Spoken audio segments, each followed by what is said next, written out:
Jurgen Klopp has dropped the bombshell that he's going to be leaving Liverpool at the end of the 23-24 season.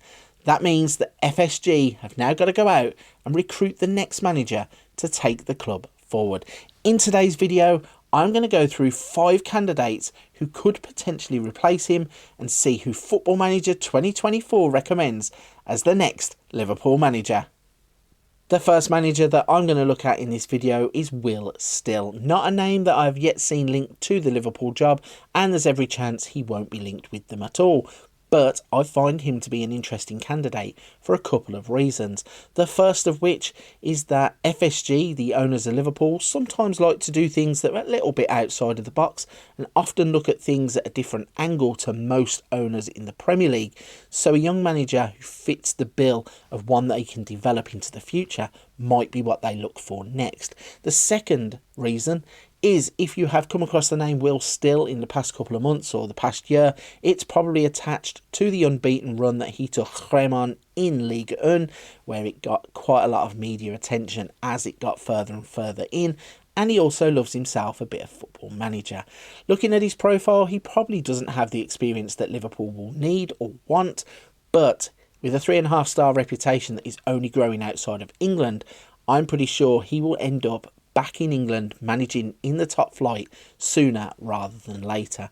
Let's have a look then at how he would get on in his season in charge at Liverpool. We simulated the 23-24 season with him in charge and we find them in second place. They would get 87 points from 38 games and finish 7 points behind Manchester City. Before we break that down a little bit further, let's go and have a look at what he actually did behind the scenes. So in terms of transfers, he would only sell 2 players. Kostas Tsimikas to Newcastle for 21.5 million, Bobby Clark to Brentford for 375,000.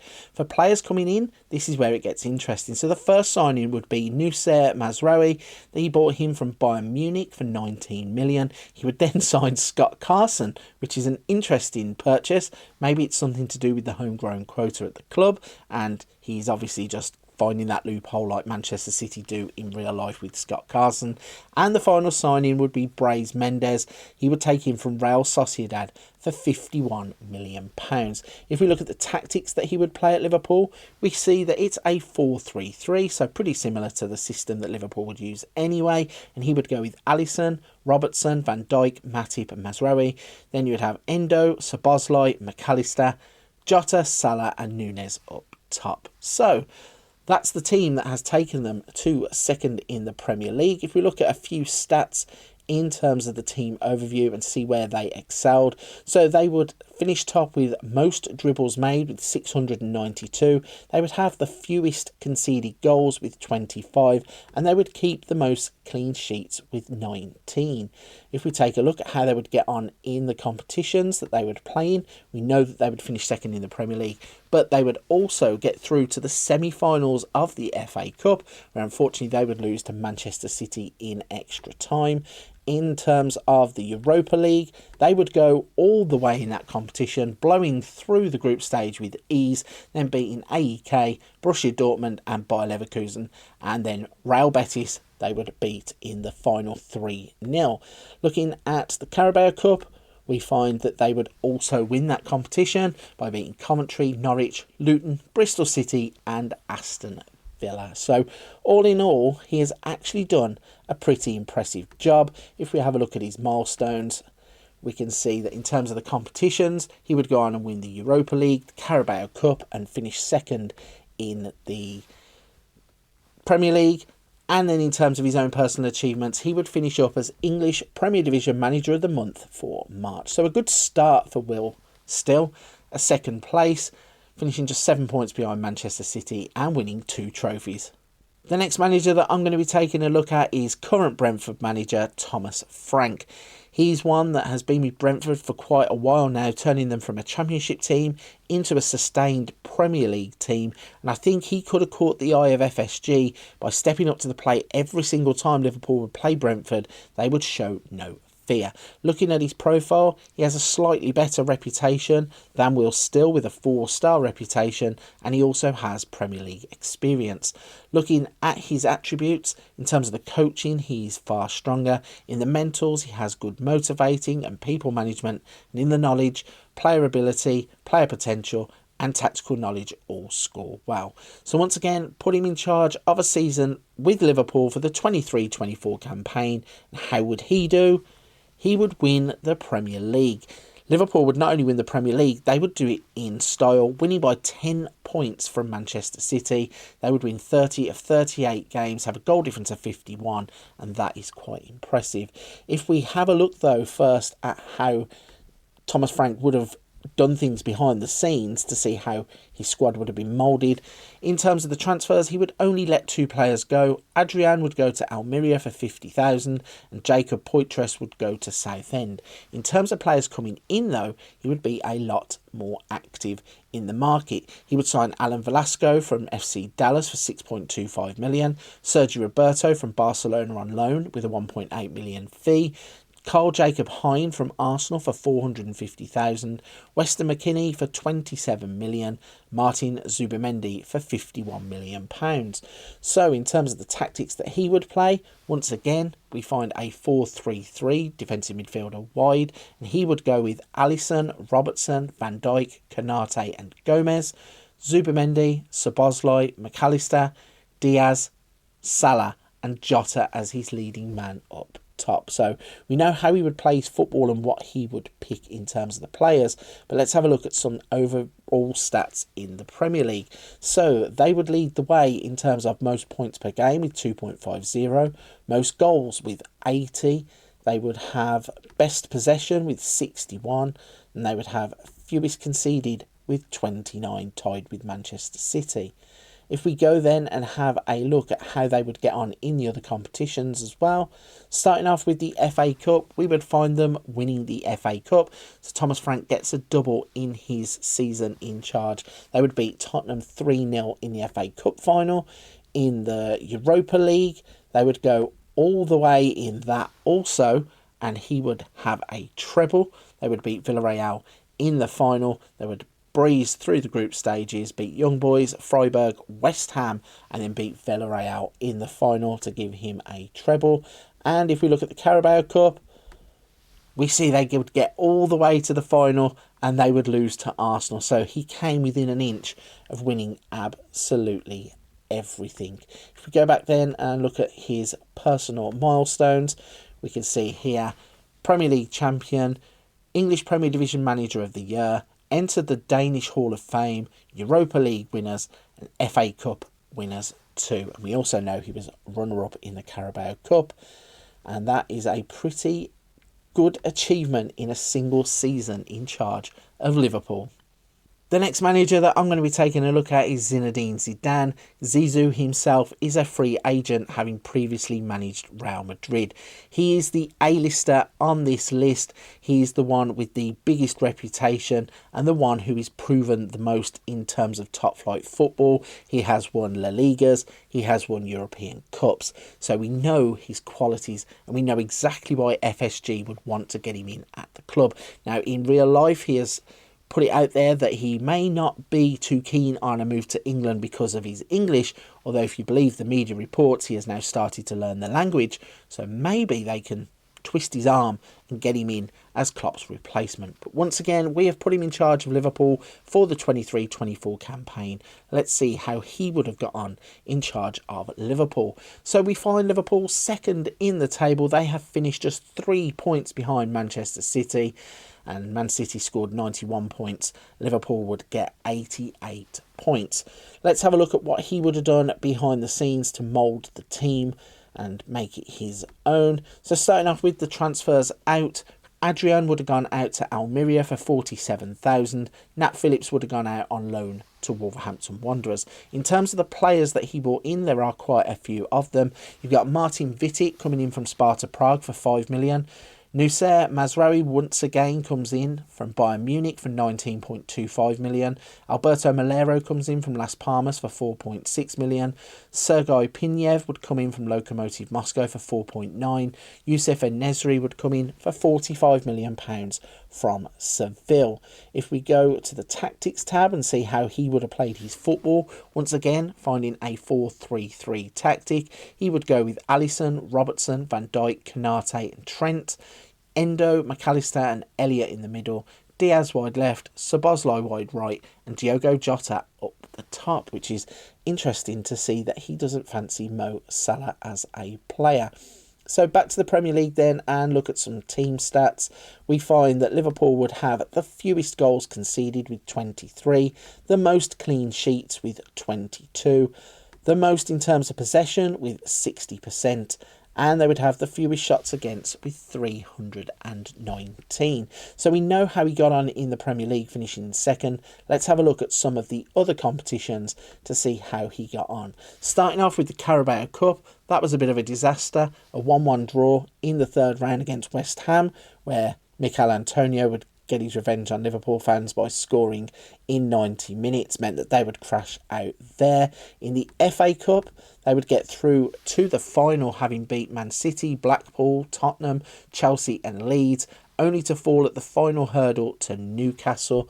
And in the Europa League, he would guide them all the way through to the final. They would blow through the group stage. They would beat AC Milan, Atalanta, Real Sociedad, and they would pick up the Europa League, beating Ajax in the final. So it seems that Zizou himself knows exactly how to win European competitions. So let's have a little look at his milestones then.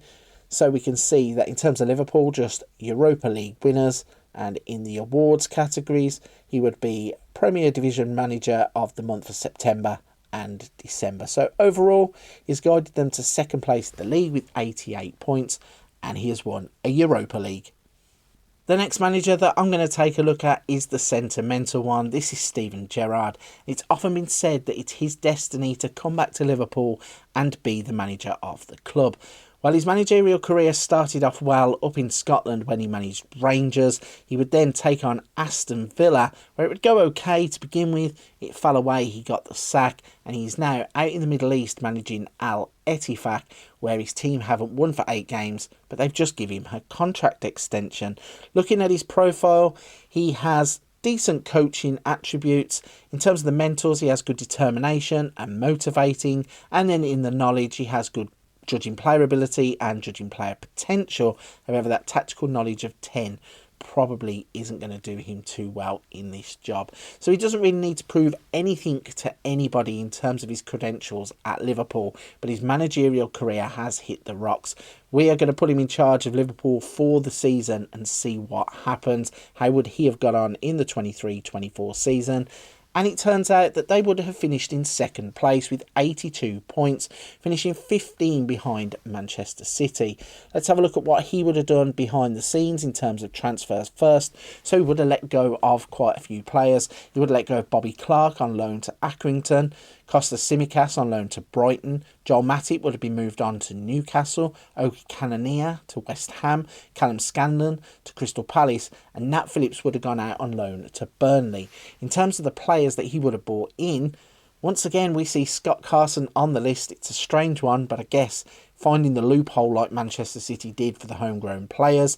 Edmund Tapsoba would come in from Bayer Leverkusen for 53 million. Kefren Turam, who was linked with Liverpool in real life, would come in from Nice for 42 million. Jeremy Frimpong would come in from Leverkusen for 34.5 million. And Guilherme Arana would come in from Atletico Mineiro for 10.5 million pounds. How would he fit them all into the team? Let's have a look at his tactics. So another one that would play the 4-3-3.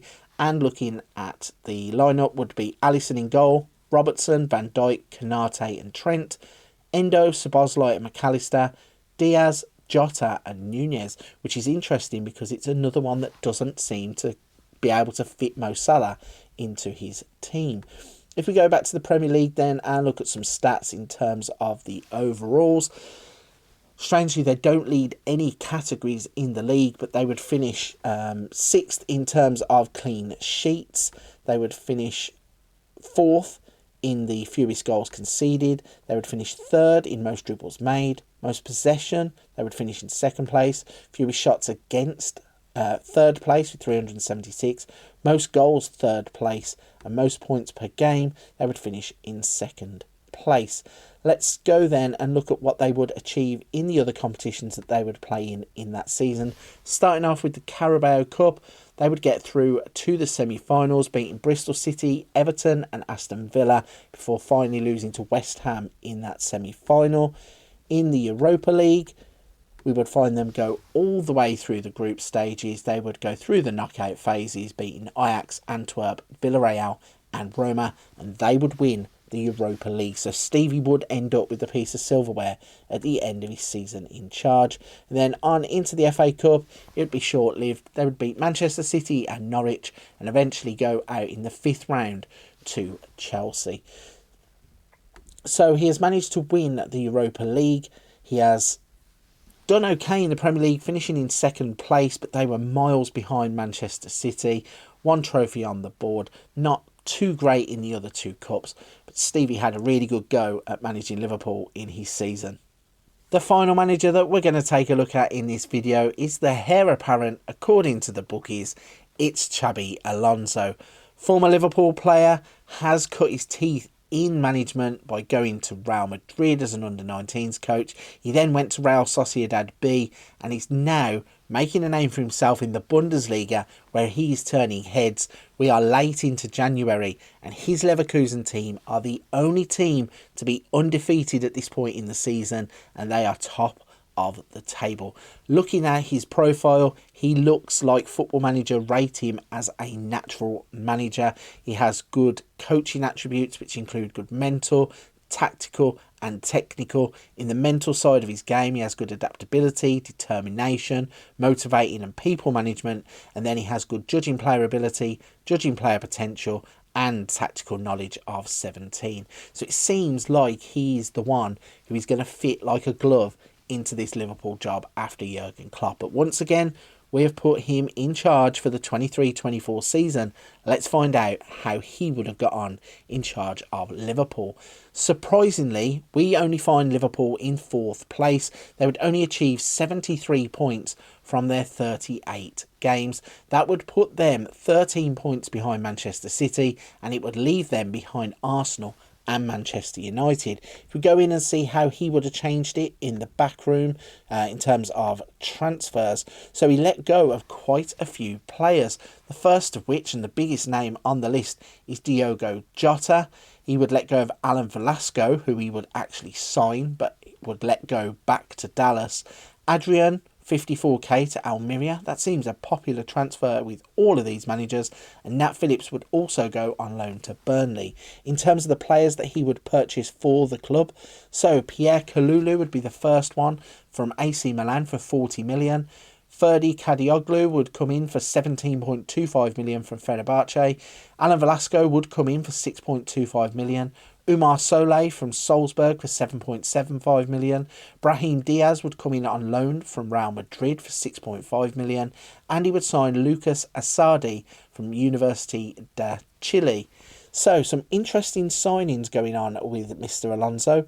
What would he play in terms of his football? So he would abandon the 4-3-3, and according to this, he would switch it to a 5-2-2-1. He would go with Alisson in goal, Van Dijk, Gomez and Kalulu, play Robertson, Endo, McAllister and Trent. He would go with Brahim Diaz, Szoboszlai and Salah at the top. So interesting that he would break away from the moulded 4-3-3 that every other manager would play at Liverpool, and he clearly has his own identity and wants to play his own football. If we go back to the Premier League then and look at some team overview stats, we find that they don't lead any category apart from fewest conceded, where they would concede just 29 goals across the season. Most team clean sheets, they would finish in 3rd with 16.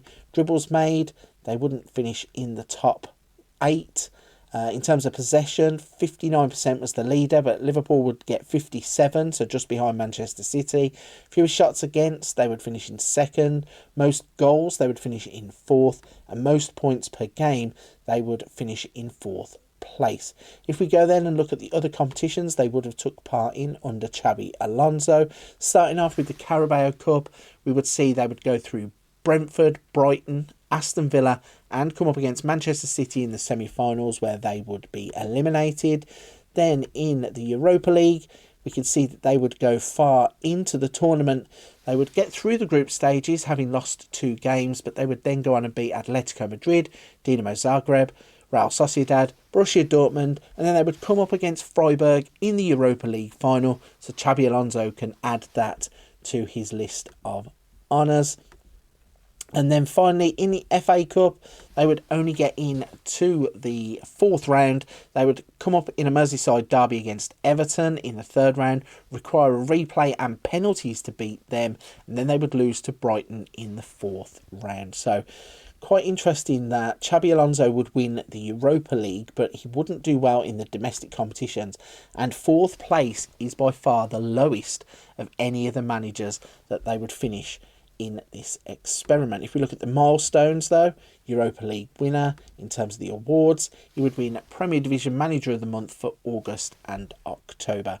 So I do think that even though he looks like the most complete manager on paper, maybe Football Manager have underestimated him a bit, and once the winter update certainly comes, maybe he'll be given a bit of a boost. And I do think there is more to come from Xabi Alonso, even if they only finished 4th in the league. According to Football Manager, there is only one person who should be stepping into Jurgen Klopp's shoes after he leaves Liverpool, and that is Thomas Frank. So in order of how they finished, in first place, Thomas Frank scored the most points and was the only one to win the Premier League with Liverpool. He would get 95 points. We would then have Zinedine Zidane, who finished 2nd in the league on 88 points. Will still surprised a lot of people by finishing 3rd, and he would have got 87 points. We then would have had Steven Gerrard in 4th place with 82 points, and Xabi Alonso would finish in 5th place with 73 points. So FSG, if you are watching, it seems that Football Manager 2024 is telling you to hire Thomas Frank.